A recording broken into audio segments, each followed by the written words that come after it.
మీరు ఎంపీ ఎమ్మెల్యేగా సీఎంగానే పనిచేస్తారా, లేదంటే గ్రామాల్లో కూర్చొని ఒక ఎంపీటీసీ ఒక జెడ్పీటీసీగా కూర్చొని కూడా జనాలకు మంచి చేసే ఆలోచన ఉందా?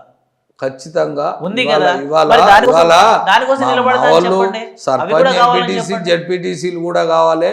చట్టాలు చేసే కాడ ఇవాళ అసెంబ్లీలో ఉండాలి, అదేవిధంగా ఎంపీలుగా ఉండాలి. జెడ్పీ అంటే ఇక్కడ మీరు జనాలకు మంచి చేసే ఆలోచన ఉందా, లేదంటే ఎంపీ ఎమ్మెల్యేగా మా వాళ్ళు అక్కడ చూడాలనే ఆలోచన మాత్రమే ఉందా? మా వాళ్ళు మరి ఇవాళ తలసాని శ్రీనివాస్ యాదవ్ 5 సార్లు ఎట్టకి వెళ్తారండి పని చేయకపోతే? పని చేశారని పని చేసి ఉన్నారు. మా దాంట్లో అంజయ్ యాదవ్ గారు కూడా 2 సార్లు, జైపాల్ యాదవ్ 3 సార్లు గెలిచిండు. చెప్తున్నా అంటే అంటే ఇంకా ఉన్నారు, గెలిచే స్తోమత ఉన్నోళ్ళు ఇంకా ఉన్నారు, కానీ ఇవ్వట్లేదు. వివిధ పార్టీలలో ఉన్నారు, టికెట్లు ఇవ్వట్లేదు. మేము వాటికి మీనే దృష్టి పెడుతున్నాం. మీరు ఇవ్వాలి, మేము గెలిపించుకొని తీసుకొస్తాం అంటున్నాం. అయితే ఈ లెక్కన ప్రతి కులం వాళ్ళు వచ్చి గొడవ పడితే ఇప్పుడు ప్రతి కులం ఇక్కడ ఒకటే sir, I don't like this your process. నిజంగా చెప్తున్నా, మేము వేరే కులాలతో పోటీ మాకు చెప్పకండి. నేను చెప్పింది ఏంటంటే ప్రతి కులానికో సంఘం ఉంది. ఇవాళ గౌడ కులానికి సంఘం ఉంది, ముదిరాజులకు సంఘం ఉంది, మున్నూరు కాపులకు సంఘం ఉంది, ఇవాళ పద్మశాలికి సంఘం ఉన్న సంఘాలు లేని కులం ఏది లేదు. ఇవాళ ఈ ప్రభుత్వాలే కులాలుగా విడగొట్టింది వాళ్ళే. వాస్తవంగా కులగాలుగా నీది ఈ కులం నీ కులం అని ప్రాతినిధ్యం తక్కువ చేసి ఇవాళ ఈ పార్టీలను, రాజకీయ పార్టీలను వీళ్ళని తిట్టాలి. వాస్తవంగా చెప్పాలంటే వాళ్ళు చేసిన కర్మకు ఇప్పుడు పోరాటాలు చేయవలసిన పరిస్థితి ఏర్పడుతుంది. సరే, అందరూ ఇవాళ బీసీలకు కూడా మీరు అందరు తలకొని ఇవ్వండి, మాతో పాటు ఇవ్వండి. కులాల గురించి పక్కన పెడదాం. ప్రస్తుతానికి గవర్నమెంట్ వచ్చేసి కాంగ్రెస్ గవర్నమెంట్ నడుస్తుంది. రేవంత్ రెడ్డి గారు సీఎంగా ఉన్నారు. ఆయన పరిపాలన మీకు ఎలా అనిపిస్తుంది సార్? ఇప్పటి వరకు అయితే మాకు అంటే ఇప్పుడు మామూలుగానే ఒక్క సంవత్సరంలో మళ్ళీ దీంట్లో కులాన్ని తీసుకురాక ఇప్పుడు ఒక్క సంవత్సరంలో అంటే నేను చెప్తున్నా, ఇప్పుడు ఒక్క సంవత్సరంలో మనం ఏం చెప్పలేము. కనీసం ఒక 2.5 years అవుతే అతను ఏ విధంగా చేస్తాడు, ఏం కథ అనేది మనకు తెలుస్తుంది. ప్రస్తుతానికైతే ఓకే. ఇప్పుడు ఒకటి ఏంటంటే ఈ హైడ్రా ఒక ప్లానింగ్ లేకుండా హైడ్రా తీసుకొచ్చి రియల్ ఎస్టేట్ పడిపోయింది. కొన్ని లక్షలాది కుటుంబాలు రోడ్డున పడ్డాయి. వాటిది ఒకటి. ఇంకోటి ఏంటంటే ఇదివరకు ప్రభుత్వం ఉన్నప్పుడు రైతు భరోసా, రైతు బంధు సంవత్సరానికి 2 సార్లు పడేది. టక్క అసలు ఆ డేట్ వచ్చిందంటే పడేది. అది కూడా దానివల్ల కూడా ఎందుకంటే కొన్ని దిక్కుల వాటర్ ఫెసిలిటీస్ లేక వాళ్ళు రైతు బంధువిన కూడా వాళ్ళు బతికే పరిస్థితి ఉండే. వాస్తవంగా ఇది మంచి స్కీమ్. అంటే కొన్ని పెస్టిసైడ్స్ ధరలు పెరిగి పంటలు సరిగ్గా వండక పొట్టకొచ్చే టైంలో వర్షం పడి ఆగమైనకు ఈ రైతు బంధు లాంటిది ఆదుకునే పరిస్థితి ఉండే. ఇప్పుడు రైతు బంధు లేదు, ఏం లేదు. ఇవాళ మొన్న సంక్రాంతికి అన్నాడు, తెల్లారి కాక మర్నాడే మళ్ళీ 26 అన్నాడు. 26కి ఇస్తారో లేదో తెలియదు. ఎందుకంటే ఇటువంటి కామన్ ఇప్పుడు అటువంటి రైతు అనేది ఇవాళ దేశానికి వెన్నెముక. రైతు అనేటోడు మంచిగా ఉంటే ఒక దిక్కు మంచిగా డెల్టా భూములలో మంచిగా పడితే ఒక దిక్కు మంచిగా పడ్డాయి. అందరినీ కవర్ చేసినట్టు అయితే వాళ్ళు రైతు బతుకుతే, పట్టేడు అన్నం పెట్టే రైతు బతుకుతే దేశం సస్యశ్యామలంగా ఉంటుంది, సుఖంగా ఉంటుంది అనేది నా అభిప్రాయం. ఈ విషయంలో మాత్రం మరి ఆయన కూడా ఒక సామాజిక వర్గాన్నే మొత్తం ఇవాళ నామినేటెడ్ పదవులు 32 అధ్యత్తే సగమానికి ఎక్కువ ఒక్క సామాజిక వర్గానికే ఇచ్చింది. ఏం చెప్పాలి, బీసీలకు ప్రాధాన్యత లేదు. ఆడ ఘోరం ఉన్న పరిస్థితి. ఇవాళ మాకైతే ఒక్క కార్పొరేషన్ లేదు, ఇప్పటి వరకు చెప్తున్నా. మీకు అంటే బీసీలకా లేకపోతే బీసీలకు 1-2 అరే 1-2-3 ఉన్నాయి. మా యాదవులకైతే ఒక్కట్లేదు. మీరు బీసీఏ కదా సార్, మళ్ళీ యాదవ్ ఏంటి సార్? మళ్ళీ నేను బీసీ సామాజిక వర్గానికి యాదవ్ బిడ్డను. నేను యాదవ్ల నా స్తోమత ప్రకారం నా జాతి వరకు నేను పోరాడగలుగుతా. నేను అన్ని కులాల పోరాడితే బీసీ కోసం పోరాడండి, లేదంటే మందకృష్ణ మాదిగా ఇవాళ ఎస్సీలకు దైవం లెక్క పోరాటం చేస్తాడు. ఇవాళ ఏబిసిడి వర్గీకరణ నిజంగా వాళ్ళ జాతికి దేవుడు అనేటోడు ఎట్లుంటాడో నాకు తెలియదు, కానీ వాళ్ళ జాతికి ఇవాళ మందకృష్ణమాదిగా దేవుని లాంటోడు వాస్తవంగా చెప్పవచ్చు.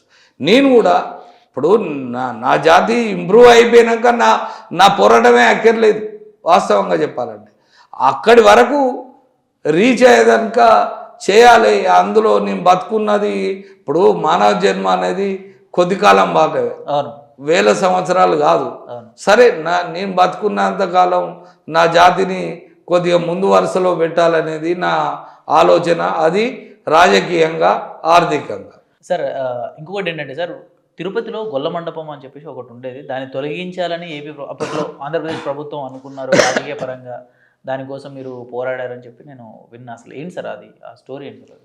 వాస్తవంగా ఏంటంటే ఆ దేవదేవుడు శ్రీనివాసుడు మన తిరుపతి దేవుడు వెంకటేశ్వర స్వామిని దర్శించుకొని భక్తులు బయటికి రాగానే మరి గొల్ల మండపం అనేది ఉంటుంది. అవును, అది 4 భాషలలో గొల్ల మండపం అని దాని మీద రాసి ఉంటుంది. అయితే దాన్ని కొంతమంది అగ్రకులస్తులు ఇవాళ దాన్ని తీసేయాలి. ఏది 1000 కాళ్ళ మండపాన్ని ఎట్లయితే భద్రతా కారణాల వల్ల తీసేసిండ్రో దీన్ని కూడా ఒక రీజన్ చెప్పి తీసేయాలనేది వారి ఆలోచన, వాళ్ళ కుట్ర. ఆ నుంచి ఏంది అది కూలిపోయేటట్టు ఉంది, దాన్ని వెంటనే తీసేయాలి, లేకపోతే కాదు, లేకపోతే అది కూలిపోతే చాలా నష్టం జరుగుతుంది అని మీడియా ద్వారా అబద్ధ ప్రచారం చేయడం మొదలుపెట్టింది. ఒక్కరోజు 2 కాదు, డైలీ అదే. దాదాపు 10-15 రోజుల నుంచి డైలీ అదే వార్తలు. ఎప్పుడు జరిగింది ఇది? వైఎస్ రాజశేఖర రెడ్డి గారు ముఖ్యమంత్రిగా ఉన్నప్పుడు ఇది సంఘటన జరిగింది. 2008-9 ఆ టైంలో. అయితే ఏమైందంటే మన వీళ్ళు ఏంటంటే కొంతమంది అగ్రకులస్తులు దాన్ని తొలగించాలి, మనం సత్రాలు కడతాను, ఈ గొల్ల మండపం ఉండుడేంది, ఇది తీసేయాలనేది వాళ్ళు టీటీడీ దేవస్థానం అనేది టీటీడీ అనేది స్వయం ప్రతిపత్తి కలది. వాళ్ళు సొంతంగా కూడా కొన్ని నిర్ణయాలు తీసుకోవచ్చు, కానీ ప్రభుత్వానికి ఇంటిమేట్ చేసి వాళ్ళు తీసుకోవచ్చు.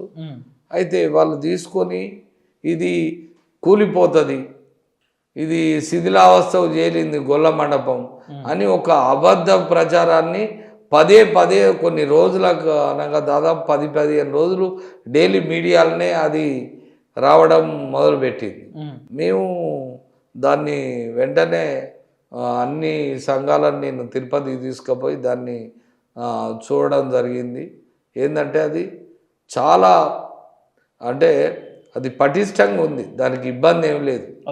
నేనేం చెప్పినంటే నేను దీక్ష చేసిన, దాన్ని కూలగొట్టద్దు, అది పటిష్టంగా ఉంది, ఇంకా 1000 ఏళ్ళు అయినా ఉంటుంది. మీరు అనవసరంగా అబద్ధ ప్రచారం చేసి ఆ 1000 కాళ్ళ మండపాన్ని కూలగొట్టినట్టే దీన్ని కూడా కూలగొడదాం అనుకుంటాను. అది మేము యాదవులను జరగనీయం. ఎందుకు మేము అంటున్నామంటే అది మన 400 సంవత్సరాల క్రితం గొల్ల గోపెమ్మ పాలు పెరుగమ్మి ఆ రోజు 400 సంవత్సరాల క్రితం గొల్ల మండపాన్ని తిరుపతిలో కట్టించింది. మా మనోభావాలన్నీ గొల్ల మండపం మీద ముడిపడి ఉన్నాయి. దాని జోలికి వెళ్ళొద్దు, దానికి ఏమన్నా మరమ్మతులు ఉంటే మేము చేస్తాం, మేము ఎంతైనా చందాలు వేసుకొని కోట్ల రూపాయలైనా దానికి పెడతాం, కానీ దానికి జోలికి వెళ్ళొద్దు అనేది మేము అక్కడ ధర్నా చేసినాం, దీక్ష చేసినాం. వెంటనే టీటీడీ ఈఓ తరఫున మమ్మల్ని చర్చలకు పిలవడం జరిగింది.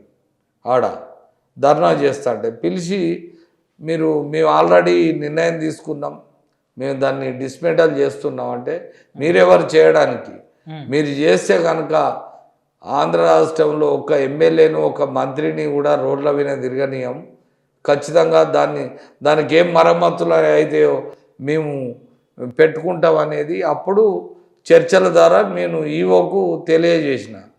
వాళ్ళు ఏమంటారంటే గొల్ల మండపాన్ని ఆ ప్లేస్ నుంచి తీసి వేరే ప్లేస్లో పెడతా అంటారు. ఆ రోజు 1000 కాళ్ళ మండపాన్ని కూడా భద్రతా కారణాల వల్ల వేరే దగ్గర పెడతామని దానికే గతి లేదు, తీసిపారేసిండ్రు. ఇప్పుడు దీన్ని కూడా తీసిపారేస్తారు. లేకపోతే నేను ఆమరణ నిరాహార దీక్షకు దిగుతా అని నేను ఆడనే కూర్చోవడం జరిగింది తిరుపతిలోనే. కూర్చుంటే చివరికి ప్రభుత్వం దిగి వచ్చి దాని జోలికి వెళ్ళలే. ఇప్పుడు యాజ్ ఇట్ ఈజ్గా కంటిన్యూ అవుతుంది, మంచి పటిష్టంగా బాగుంది. అది దాన్ని కూల్చకుండా పోరాటం చేసి అన్ని సంఘాలను తీసుకొచ్చి ఒక దగ్గర అన్ని జిల్లాలను తీసుకొచ్చి అక్కడ నా నాయకత్వంలో నేను గొల్ల మండపాన్ని దాన్ని కూల్చకుండా కాపాడడం జరిగింది. ప్రభుత్వం మీద ఒత్తిడి తీసుకొచ్చి మరి దాన్ని కాపాడడం జరిగింది. సరే, ఇంకోటి సన్నిధి గొల్ల టీటీడీ దేవస్థానం తొలగించినప్పుడు మీరేం చేశారు సార్? అయితే మంచి క్వశ్చన్ వెంకట్ గారు. ఏంటంటే సన్నిధి గొల్ల అనే అతన్ని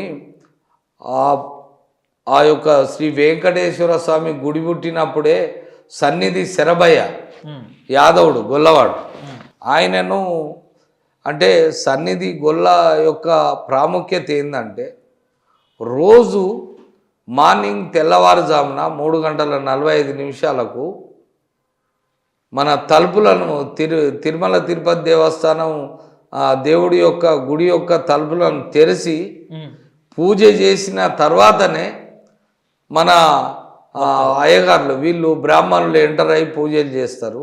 అంటే అంత పెద్ద ప్రాముఖ్యత.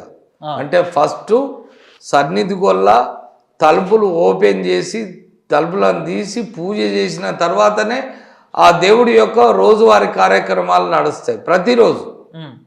అది అప్పుడు స్టార్టింగ్లో గుడి పుట్టినప్పుడు మన సన్నిధి శరభయ్య వంశస్థులు వీళ్ళు ఇప్పుడు సన్నిధి శరభయ్య వంశస్థులే ఇప్పుడు చేసే వాళ్ళంతా సన్నిధి గొల్లలుగా చలామణి అయ్యేటోళ్ళు. మిరాసి వ్యవస్థ అంటే వంశ పారంపర్యంగా వాళ్ళకు సంక్రమించే ఉద్యోగం వృత్తి. ఇది ఏంటంటే ఈ సన్నిధి గొల్లలు చేసేది ఏంటంటే పవిత్రమైన సేవ ఆ స్వామివారికి శ్రీ వెంకటేశ్వర స్వామికి చేసే సేవ. ఆ సేవ నుంచి కూడా తర్వాత ప్రభుత్వం వచ్చేటలకు ఆ టీటీడీ ఏం చేసిందంటే సన్నిధి గొల్ల 60 సంవత్సరాలు కాగానే రిటైర్డ్ కావాలి, తర్వాత వేరే వాళ్ళని పెట్టుకుంటాం ఓకే అని ఒక జీవో తీసింది. అరే ఇది ఎక్కడి అంటే కొన్ని వందల సంవత్సరాల నుంచి సన్నిధి శరభయ్య వంశస్థులే వాళ్ళు మిరాసి వ్యవస్థ అది చేసుకుంటూ వస్తాడు. మీరు ఇట్లా తీసేసుడు ఇది పద్ధతి కాదు అని నేను మన విజయవాడలోని ధర్నా చౌక్ అలంకార్ సెంటర్లో నిరాహార దీక్ష కూర్చోవడం జరిగింది. సన్నిధి గొల్ల యొక్క మిరాసి వ్యవస్థను మీరు రద్దు చేయడానికి మీరెవరు? ఆ భగవంతుడే యాదవులకు ఇచ్చినప్పుడు అది సేవ, పవిత్రమైన సేవ. ఆ సేవ రోజువారీ కార్యక్రమం, రోజు ఆ గుడి తలుపులు ఓపెన్ చేసి పూజ చేసిన తర్వాతనే ఆ భగవంతుడికి శ్రీ వెంకటేశ్వర స్వామికి రోజువారీ కార్యక్రమాలు నడుస్తాయి. ఈ మిరాసి వ్యవస్థను ఈ సన్నిధి గొల్ల వంశస్థులు రోజువారీ కార్యక్రమాన్ని మీరు రద్దు చేయడానికి మీరెవరు? ఆ దేవుడిచ్చిన దానికి అనేది దాన్ని వెంటనే రద్దు చేయాలి అనేది నేను మన విజయవాడలోని ధర్నా చౌక్లో నిరాహార దీక్ష చేసి ప్రభుత్వం నన్ను అరెస్ట్ చేసిన, నేను పోలీస్ స్టేషన్లో కూడా నిరాహార దీక్ష చేసిన. చివరికి ప్రభుత్వం దిగి వచ్చి వైఎస్ జగన్మోహన్ రెడ్డి గారి ప్రభుత్వం దాన్ని అది సన్నిధి గొల్లను చట్టబద్ధత చేసి మంత్రి మండలి ఆమోదించి దాన్ని అసెంబ్లీలో పెట్టి ఆమోదింపజేయించే అంతవరకు కూడా ప్రభుత్వం మేము వెనుదిరగలే. ప్రభుత్వం ఒప్పుకొని చివరికి దాన్ని చట్టబద్ధత చేసి ఆ యొక్క సన్నిధి గొల్లను ప్రాముఖ్యత గురించి మేము చెప్పినప్పుడు మరి వాళ్ళు ఒప్పుకొని మళ్ళీ యాజ్ ఇట్ ఈజ్గా ఇప్పుడు కంటిన్యూ అవుతుంది. ఇది సన్నిధి గొల్ల యొక్క దానిపై మేము చేసిన పోరాటం.